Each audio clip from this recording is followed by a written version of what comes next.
वंचित जातियों की सामाजिक और आर्थिक स्थिति सुधारने हेतु 9 नवंबर 2020-23 के विधानमंडल के दोनों सदनों से सर्वसम्मति से आरक्षण की सीमा को बढ़ाकर 65% कर दिया था। विदित हो कि पिछले 35 वर्षों से तमिलनाडु में आरक्षण की सीमा 69% है, जिसे तत्कालीन केंद्र सरकार ने संविधान की 9वीं अनुसूची में शामिल कर कानूनी सुरक्षा प्रदान की थी।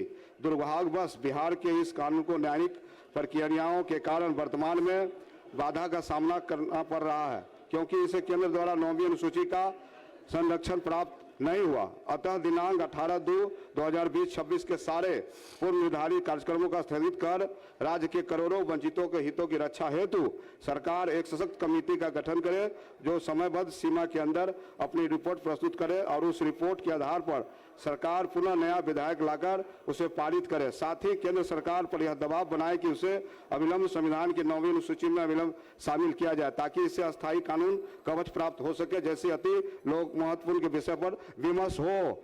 महोदय महोदय महोदय महोदय ये मामला महोदय, ये आरक्षण का सवाल है। मैं बड़ी विनम्रता पूर्वक आरक्षण का सवाल आपको पढ़ने की अनुमति दी गई है। पढ़ लिया आपने करके संरक्षण भी चाहते हैं, बातों को देखा है। बैठ जाइए, बहुत महत्वपूर्ण बात कर रहे हैं, आपके हित की बात कर रहे हैं। मैं अध्यक्ष महोदय, आपका तो बड़ा लंबा अनुभव रहा है अध्यक्ष महोदय इस सदन में, और आपने कई मुख्यमंत्रियों के साथ काम किया है, लालू जी, राबड़ी जी, जीतन राम मांझी जी, और वर्तमान में बिहार के सर्वप्रिय, मनप्रिय, जनप्रिय, लोकप्रिय मुख्यमंत्री जी के साथ आपने काम किया है। अध्यक्ष महोदय, अध्यक्ष महोदय, सदन में माननीय मुख्यमंत्री जी, माननीय उप मुख्यमंत्री जी और माननीय मंत्री जी के द्वारा दिए गए आश्वासन को क्या कोई अधिकारी या अधिकारी का समूह पलट सकता है क्या? मैं ये नियमावली लेके खड़ा हूं। अगर इस सदन की गरिमा ही नहीं रहेगी तो सदन चलाने का मतलब क्या होगा? ये राजकीय आश्वासन समिति का मैटर बनता है, और 285 स्पष्ट कहता है हुजूर कि समिति मंत्रियों द्वारा सदन में समय समय पर दिए गए बातों को रखा है, प्रतिज्ञानों और वचनों आदि की जांच करेगी, संज्ञान ले लिया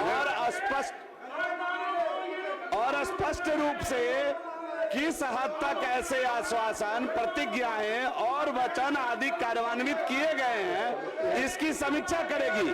यदि कार्यान्वित किए गए हैं तो यह कार्यान्वयन इस प्रयोजन के लिए आवश्यक कम से कम कितने समय के भीतर हुआ है? अध्यक्ष महोदय, ये सदन के विशेषाधिकार का हनन है कि सदन में मंत्री के द्वारा दिए गए उत्तर को कोई अधिकारी या अधिकारी का समूह पलट दे। इस सदन के विशेषाधिकार का हनन है, ये सरकार के सामर्थ्य का हनन है हुजूर, इस पर विचार करना चाहिए। विचार किया जाएगा। अध्यक्ष महोदय, अध्यक्ष महोदय कृपया बैठ जाए।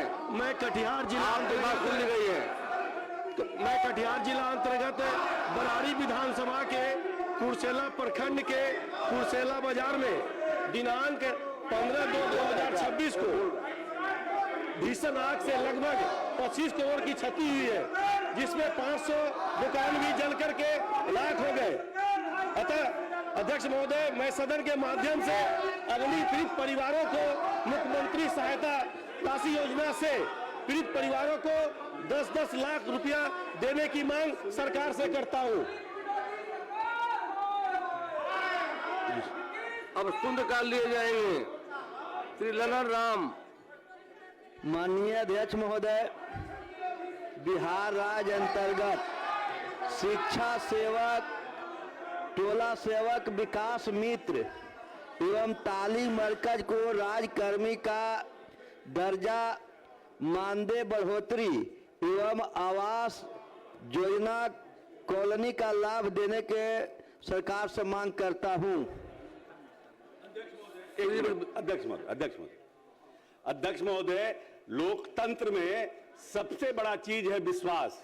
इसीलिए जनता इन लोगों को 25 सीट पर पहुंचा दिया कि जनता के ऊपर इनका विश्वास ही नहीं है। अब आज यहां पर जातीय गणना की लड़ाई लड़ रहे हैं कि 85% हो। जब इनकी सरकार थी तो अति पिछड़ों के कर्पूरी जी का जो आरक्षण था उसको भी खत्म करने की कोशिश कर रहे थे। जब तक जनता पे विश्वास नहीं होगा और लोकतंत्र में संख्या नहीं होगी तब तक यहां बेल में आके हल्ला करने से क्या फायदा है। श्रीमती विनीता मेहता।